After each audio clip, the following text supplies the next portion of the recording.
Hello hi అండి నమస్తే welcome to current affairs light YouTube channel. ఇవాళ మన క్లాస్లో రీసెంట్ జరిగినటువంటి కరెంట్ అఫైర్స్లో ఇంపార్టెంట్ కాన్సెప్ట్ నేర్చుకుందామండి. మీకు కనుక మా ఛానల్లో ఉన్నటువంటి వీడియోస్ అండ్ ఎక్స్ప్లెనేషన్ నచ్చినట్లయితే మా ఛానల్ లైక్ చేయండి, షేర్ చేయండి అండ్ సబ్స్క్రైబ్ చేయండి. Welcome to current affairs light YouTube channel. ఇవాళ మన కాన్సెప్ట్ వచ్చేసి అలోగ్రాఫాకి చెందినటువంటి కొత్త స్పీషీస్ అనమాట. వెరీ వెరీ ఇంపార్టెంట్ మనకి. ఎందుకంటే వెస్ట్రన్ ఘాట్ ప్రాంతం అనేది జీవన వైవిధ్యానికి ప్రాతినిధ్యం వహిస్తూ ఉంటుంది మన దేశంలో ఎక్కువగా. చాలా రకాలైనటువంటి మొక్కల జాతులు, పక్షి జాతులు కూడా మనం ఎక్కువగా వెస్ట్రన్ ఘాట్స్‌లో చూస్తూ ఉంటాం. సో, ఇప్పుడైతే అల్లోగ్రాఫా రకానికి చెందినటువంటి కొత్త జాతులు ఏవైతే ఉన్నాయో, వాటిని ఒక 5 వెస్ట్రన్ ఘాట్స్ ప్రాంతంలో గుర్తించారనమాట. సో, దీని గురించి కొంచెం ఇన్ఫర్మేషన్ అయితే తెలుసుకుందాం. ఎంసీఏఎస్‌కి చెందినటువంటి అగ్రహార్ రీసెర్చ్ ఇన్‌స్టిట్యూట్ వాళ్ళు ఒక 5 కొత్త రకమైనటువంటి ఫంగై, నథింగ్ బట్ ఒక శిలీంధ్రాలకు సంబంధించినటువంటి రకాలని ఎక్కువగా వెస్ట్రన్ ఘాట్ ప్రాంతంలో ఉన్నట్లుగా గుర్తించారనమాట. సో, ఇవేంటంటే ఒక వేరే జాతి మీద ఆధారపడి జీవించేటువంటి లీచెన్స్ అనమాట. నథింగ్ బట్ ఇవి ఒక రాయి మీద ఉండేటువంటిది. రాతిని మీద ఉండేటువంటి ఒక రకమైనటువంటి పాచి లాంటి శిలీంధ్రం అనమాట. సో, శిలీంధ్రం అంటే ఒక రకమైనటువంటి బూజులాగా అవి కూడా జీవిస్తూ ఉంటాయి. అంటే అవి కూడా మొక్కల్లాగే, జీవుల్లాగే ఒక చిన్న బ్యాక్టీరియా, వైరస్ మనకి ఎలా ఉంటాయో ఈ శిలీంధ్రాలు కూడా మనకి ప్రకృతిలో ఉంటాయన్నమాట. ఇవి కూడా మనకి ఇంపార్టెంటే. సో, వెస్ట్రన్ ఘాట్ ప్రాంతంలో లీచెన్స్ ఏవైతే ఉన్నాయో ఒక రకమైనటువంటి ఫంగై ఏదైతే ఉందో శిలీంధ్రాలు లాంటివి అవి కనుగొన్నారు. సో, కొత్త కనుగొన్నటువంటి 5 రకాల పేర్లు అండ్ వాటి గురించి కొంచెం ఇన్ఫర్మేషన్ తెలుసుకుందాం.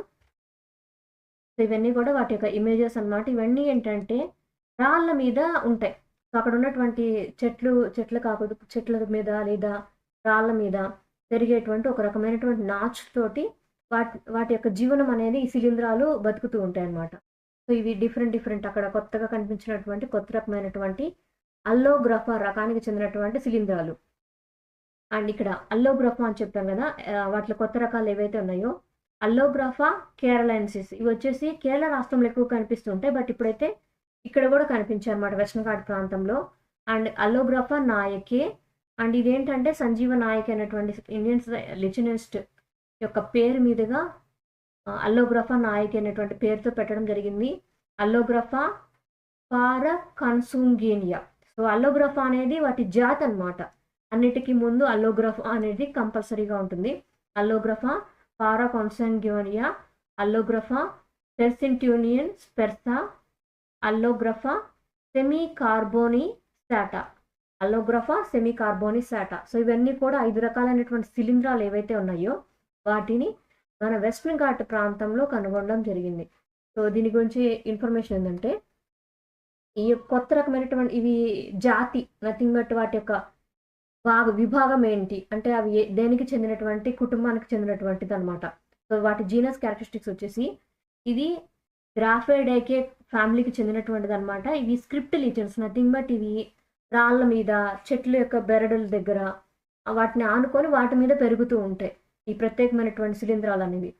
అంటే మనకు కనిపించేటువంటి పాచి ఎలా ఉంటుందో సో, ఇవి కూడా కొంచెం చూడడానికి అలాగే ఉంటాయి. బట్ రాళ్ళ మీద, చెట్ల బెరడుల మీద ఇవి వాటి మీద జీవిస్తూ ఉంటాయి.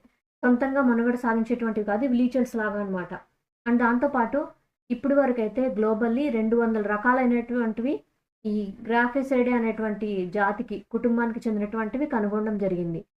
అండ్ ఇలాంటివి ఎందుకోసం అంటే ఒక మొక్క జాతులు, మన ఒక జంతువులు, పక్షులు, బటర్‌ఫ్లైస్ ఇలా కొత్తగా మనం ఎలా అయితే గుర్తిస్తూ వస్తున్నామో ఇక్కడ ఇవి కూడా అంటే ఇటువంటి శిలీంధ్రాలు ఏవైతే ఉన్నాయో ఇవి కూడా ఏంటంటే ఫారెస్ట్ హెల్త్ అధ్యయనానికి ఉపయోగపడుతుందన్నమాట.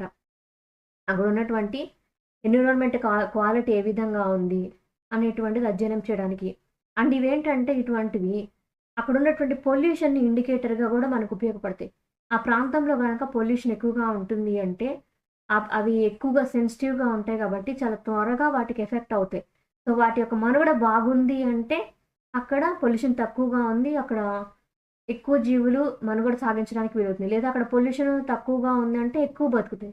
లేదా పొల్యూషన్ ఎక్కువయింది అంటే అవి అక్కడ ఎక్కువగా ఉండలేవన్నమాట. సో, ఇప్పుడైతే వెస్ట్రన్ ఘాట్ ప్రాంతంలో ఈ కొత్త రకమైనటువంటివి 5 రకాలైనటువంటి అల్లోగ్రాఫా జాతికి చెందినటువంటి గ్రాఫిసైడే కుటుంబానికి చెందినటువంటి శిలీంధ్రాలనేవి ఒక కొత్తగా 5 రకాలు కనుగొనడం జరిగింది.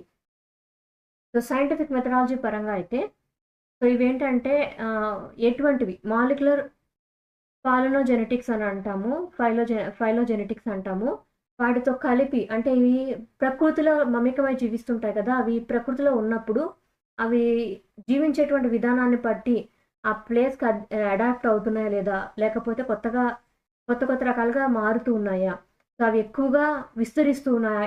అన్నిటిని కూడా వాటిని బట్టి అధ్యయనం చేస్తూ ఉంటారు. అండ్ దీంట్లో ఏంటంటే జెనెటిక్ మార్కర్స్ అనేవి 3 జెనెటిక్ మార్కర్స్ తీసుకొని వాటిని అధ్యయనం చేయడం జరిగింది. ఎంటీఎస్ఎస్యు, ఎన్ఆర్ఎల్ఎస్యు అండ్ ఆర్‌పీపీబీ2 ఇవేంటంటే అధ్యయనం చేసేటువంటి మేకర్స్ అన్నమాట. నథింగ్ బట్ అవి ఏ కుటుంబానికి చెందినవి, ఎలా ఉన్నాయి అని కనుక్కోవడానికి ఇటువంటి జెనెటిక్ మార్కర్స్ అనేవి యూజ్ చేస్తుంటారు. అంటే ఇవి అల్లోగ్రఫీ కుటుంబానికి చెందినవి అని కనుగొన్నారంటే వాటిని అధ్యయనం చేయడానికి ఉపయోగించినటువంటి జెనెటిక్ మార్కర్స్ మెథడ్స్ అనేవి ఇవన్నమాట. అండ్ దీంట్లో ఏంటంటే ఈ యొక్క రీసెర్చ్‌ని చేసినటువంటి ఇన్‌స్టిట్యూట్ ఎంఏసీఎస్ అగ్రహాకర్ రీసెర్చ్ ఇన్‌స్టిట్యూట్ వాళ్ళు దీన్ని చేయడం జరిగింది. వీళ్ళేంటంటే డిపార్ట్మెంట్ ఆఫ్ సైన్స్ అండ్ టెక్నాలజీకి సంబంధించినటువంటి ఒక అటానమస్ బాడీ అనమాట. వాళ్ళే ఈ సైంటిఫిక్ రీసెర్చ్ అనేది వెస్టర్న్ ఘాట్స్ ప్రాంతంలో నిర్వహించి ఈ కొత్త రకమైనటువంటి శిలీంధ్రం రకాలనేవి అక్కడ గుర్తించడం జరిగింది. అలోగ్రాఫా కుటుంబానికి చెందినటువంటి కొత్త రకమైనటువంటి 5 స్పీషీస్ ఎక్కడ కనిపించాయంటే మనకి ఎగ్జామ్ పాయింట్ ఆఫ్ వ్యూలో వెస్టర్న్ ఘాట్స్ ప్రాంతంలో వీటిని కనుగొనడం జరిగింది. అండ్ దాంతోపాటు ఏంటంటే మాలిక్యులర్ ఫైలోజెనెటిక్ ఇన్వెస్టిగేషన్ అనేది ఇక్కడ రీసెంట్‌గా చేయడం జరిగిందనమాట. ఇదేంటంటే వెస్టర్న్ ఘాట్స్ ప్రాంతంలో చేశారు. అంటే ఏం లేదు. ఇక్కడ అక్కడున్నటువంటి జీవన వైవిధ్యంలో ఇటువంటివి కొత్తగా ఎలా ఉన్నాయి? అక్కడ ఎలా జీవించాయి? అండ్ ఇంతకుముందైతే కొంతవరకు పక్షుల గురించి, మొక్కల గురించి, ఆ ప్రాంతంలో ఉన్నటువంటి జీవుల గురించి అధ్యయనం చేస్తున్నారు. అలాగే ఇక్కడ కూడా అక్కడ ఉన్నటువంటి మాలిక్యులర్ ఫైలోజెనెటిక్ నథింగ్ బట్ ఇవేంటంటే ఒక రకమైనటువంటి శిలీంధ్రాలు లాంటివి చిన్న జీవులు ఎలా ఉన్నాయి, ఎలా జీవిస్తున్నాయి, ఇటువంటి విషయాల గురించి అధ్యయనం చేస్తూ వెస్టర్న్ ఘాట్స్ ప్రాంతంలో వాళ్ళు చెక్ చేశారనమాట. సో ఇక్కడ ఏంటంటే ఆల్రెడీ ఎగ్జిస్టింగ్ స్పీషీస్ కూడా వాళ్ళు కనుగొనడం జరిగింది. అవేంటంటే అల్లోగ్రఫా కాల్సియా, అల్లోగ్రఫా మాసెల్లా, అల్లోగ్రఫా ఆక్విలోనియా అండ్ అల్లోగ్రఫా రుమోలోసా, అల్లోగ్రఫా ఎఫ్సోసర్డికా ఇవన్నీ కూడా న్యూ మాలిక్యులర్ డేటా పరంగా అంటే కొత్త రకమైనటువంటి స్పీషీస్ ఇక్కడ ఇంకా ఉన్నట్లుగా కనుగొనడం జరిగింది. సో ఇక్కడ న్యూ మాలిక్యులర్ డేటా ఏంటంటే ఇంతకుముందు ఉన్నాయి వేరే ప్రాంతంలో ఉన్నవి అవి ఇక్కడ కనిపించాయి. అండ్ ఇవి కూడా ఏంటంటే ఆల్రెడీ అక్కడ ఉన్నటువంటి ఎగ్జిస్టింగ్ స్పీషీస్ అనమాట. ఏ కాల్సిలా, ఏ మాసిల్లా, ఏ ఎక్విలోనియా అండ్ ఏ నథింగ్ బట్ అల్లోగ్రఫా అనమాట. అల్లోగ్రఫా ప్రిములోసా, అల్లోగ్రఫా ఎఫ్సోర్సడికా ఇవన్నీ కూడా మాలిక్యులర్ డేటా అనేది కొత్త రకమైనటువంటి జీన్స్ తోటి ఇవి కూడా అక్కడ కనిపించాయి. Thank you for watching my video. మీకు కనుక నా వీడియో అండ్ ఎక్స్ప్లెనేషన్ నచ్చినట్లయితే లైక్ చేయండి, షేర్ చేయండి అండ్ సబ్స్క్రైబ్ చేయండి. మీకు నా వీడియోస్ ఏ విధంగా అనిపిస్తున్నాయో నాకు కామెంట్ సెక్షన్లో తెలియజేయండి. Thank you for watching my video. Thank you.